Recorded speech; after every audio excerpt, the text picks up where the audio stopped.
पहले तो आपके चयन के लिए मैं आपको बधाई देता हूं। ठीक है, अलग विषय है कि आपने चचा को गच्चा दे ही दिया।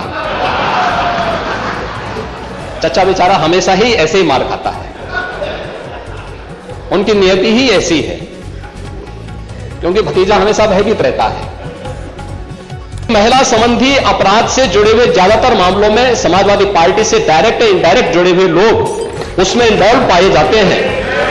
और यही नहीं, महिला संबंधी अपराध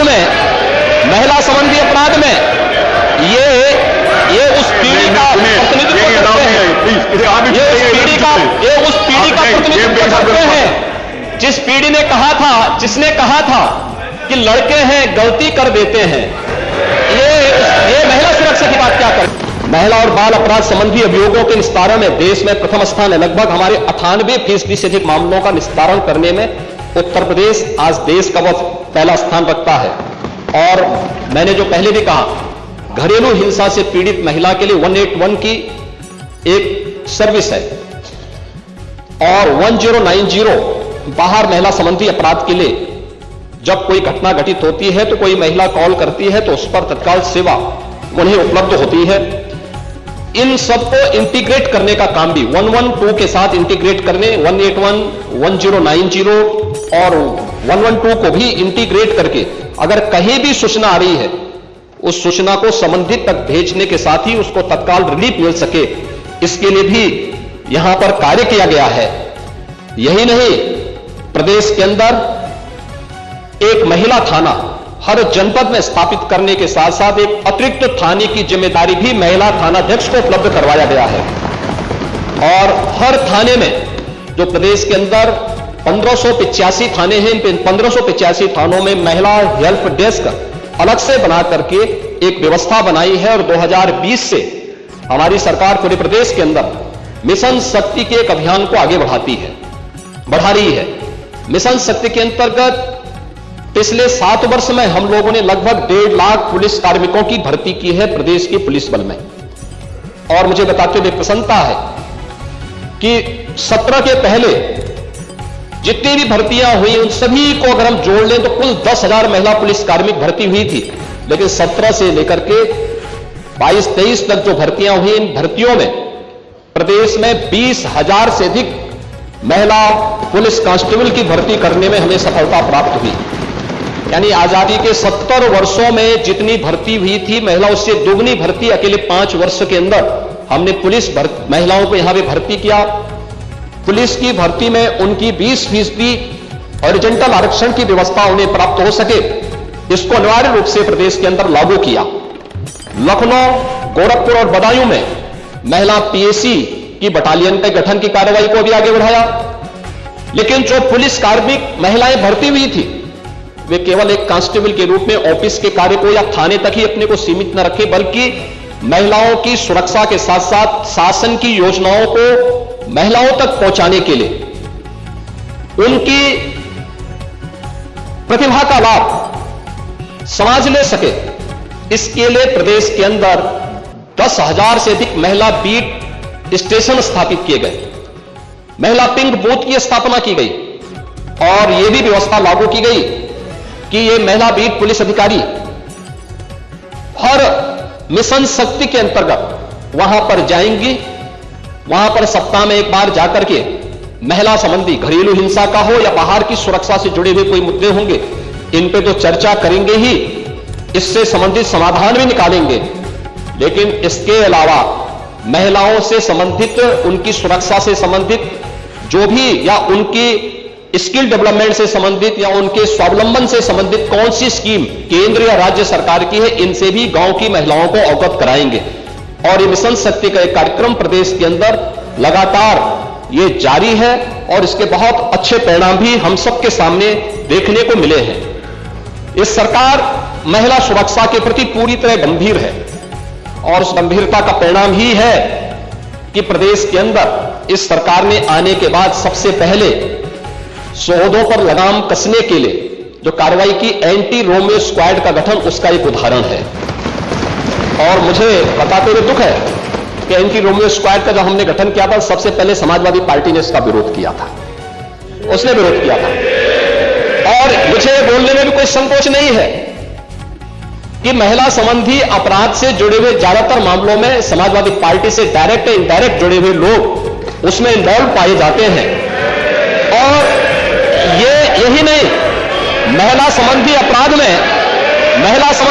में ये उस पीढ़ी का प्रतिनिधित्व करते हैं, ये उस पीढ़ी का प्रतिनिधित्व करते हैं जिस पीढ़ी ने जिसने कहा था कि लड़के हैं गलती कर देते हैं। ये महिला सुरक्षा की बात क्या करेंगे? ये महिला सुरक्षा के लिए तो समाजवादी स्वयं ही एक गंभीर खतरा है। और इसीलिए महिला सुरक्षा के बारे में प्रदेश सरकार पूरी तरह सचेत है, सक्रिय है। हर बेटी को भी, हर व्यापारी को भी सुरक्षा प्रदान करने के लिए पूरी तरह प्रतिबद्ध है। प्रश्न संख्या 2, माननीय मुख्यमंत्री जी, आपने बताया इतने को हमने दंडित कराया, तो क्या पूछा गया था कुल कितने घटनाएं हुई? तो जो दंडित हो जाते कोर्ट से उन्हीं को आप घटना मानते हैं कि जो घटनाएं घटती हैं उनको भी घटना मानते हैं? यह स्पष्ट कर दें कुल कितनी घटनाएं घटित हुई? आपने नेता प्रतिपक्ष, मैं आपका सम्मान करता हूं और आप दो बार इस सामान्य सदन के अध्यक्ष के रूप में अपनी सेवाएं दिए हैं और आपने पहला प्रश्न किया है आज यहां पर। पहले तो आपके चयन के लिए मैं आपको बधाई देता हूं। ठीक है, अलग विषय है कि आपने चचा को गच्चा दे ही दिया। चचा बेचारा हमेशा ही ऐसे ही मार खाता है, उनकी नियति ही ऐसी है, क्योंकि भतीजा हमेशा भयभीत रहता है। लेकिन आप इस सदन के एक वरिष्ठतम सदस्यों में से हैं, आपका मैं सम्मान करता हूं। मैंने आपको पहले भी बताया कि 24,000 जो महिला संबंधी अपराध थे प्रदेश के अंदर 2016 में, अगर हम देखेंगे तो बलात्कार की जो घटनाएं घटित हुई थी वह 1838 हुई थी। लेकिन अगर मैं 24 के अंदर की घटना बताता हूं, इनकी संख्या है 1373।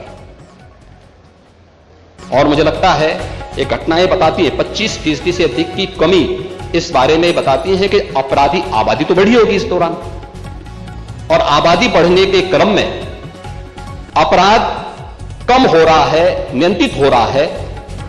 लेकिन जो मैंने कहा, महिला संबंधी अपराध दोनों प्रकार के होते हैं, घर के अंदर भी होते हैं और घर के बाहर भी होते हैं। दोनों के लिए सरकार ने उस प्रकार की सेवाएं भी उपलब्ध की हैं। घरेलू हिंसा से संबंधित मामले में 181 की सेवा है।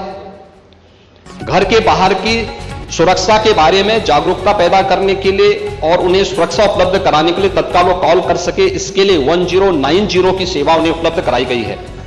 लेकिन साथ साथ क्विक रिस्पांस टीम 112, इन दोनों के साथ इंटीग्रेट करके अगर कहीं भी कोई अपराध होता है, अगर इन तीनों में से किसी को भी कॉल करेंगे तो वहां पर आपको सेवा उपलब्ध होगी इसके बारे में। लेकिन इस पे समय पे चार्जशीट दाखिल करना, डिस्ट्रिक्ट मॉनिटरिंग कमेटी की बैठक के साथ जुडिशरी के साथ बेहतर तालमेल बनाकर के इस प्रकार के मामलों में समय पे अपराधियों को सजा दिलाने के लिए एक प्रोसिक्यूशन को आगे बढ़ाना और अपराधियों को सजा दिला दी जाए, यह महत्वपूर्ण है। उसी का परिणाम है जो मैंने आपको पहले बताया कि अगर महिला संबंधी जो उनके महिलाओं के विरुद्ध और पास्को संबंधित अपराधों में अब तक हम लोगों ने 16,718 अभियुक्तों को अब तक सजा दिलाई है।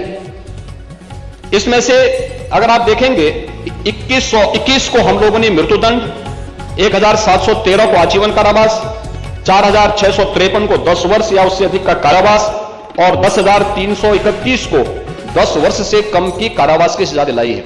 ये जो जिन अपराधियों की सजा दिलाई गई है, इसमें आप देखते होंगे अक्सर समाचार पत्रों में आता है कि 1 महीने के अंदर दुष्कर्मी को सजा दिलाई गई।